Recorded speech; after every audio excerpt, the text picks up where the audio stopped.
राजधानी लखनऊ के बीकेटी में स्थित प्रदेश के सुप्रसिद्ध तीर्थ स्थल चंद्रिका देवी मंदिर में स्थित सुदनवा कुंड में स्थापित भगवान चंद्रकेश्वर महादेव मंदिर में सावन मास के प्रथम सोमवार को सैकड़ों की संख्या में भक्तों ने भगवान भोलेनाथ का जलाभिषेक कर मनोकामना मांगी। आपको बता दें, कुंड के बीच में स्थापित 8 फीट की शिव प्रतिमा पर भक्त सुबह से ही जलाभिषेक और दर्शन के लिए उमड़ पड़े। चंद्रकेश्वर महादेव को लेकर हमारे सहयोगी ने पुजारी जी से बातचीत की।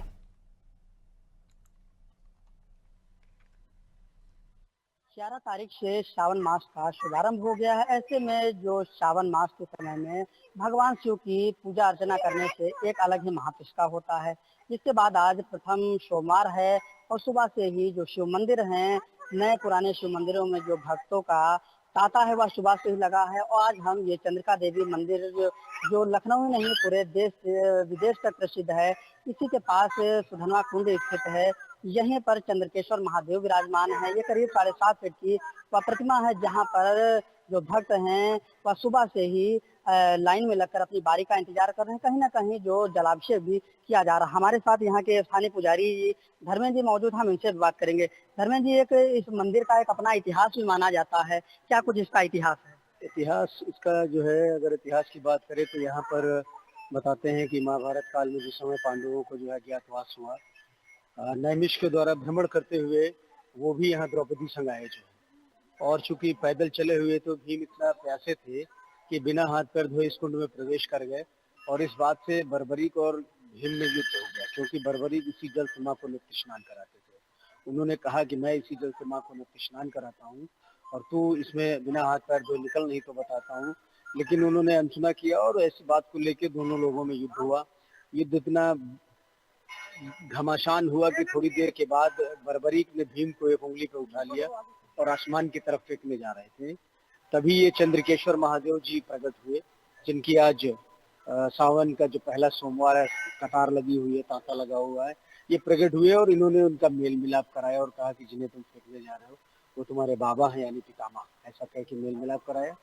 तभी से ये भोलेनाथ यहाँ पर विराजमान है और सभी की मनोकामना पूर्ण कर रहे हैं। धर्मेंद्र जी, एक अपना इनका जो है, इसकी स्थापना कब हुई थी? जो प्रतिमा बनी हुई थी, स्थापना भी हुई थी, वह कब हुई थी?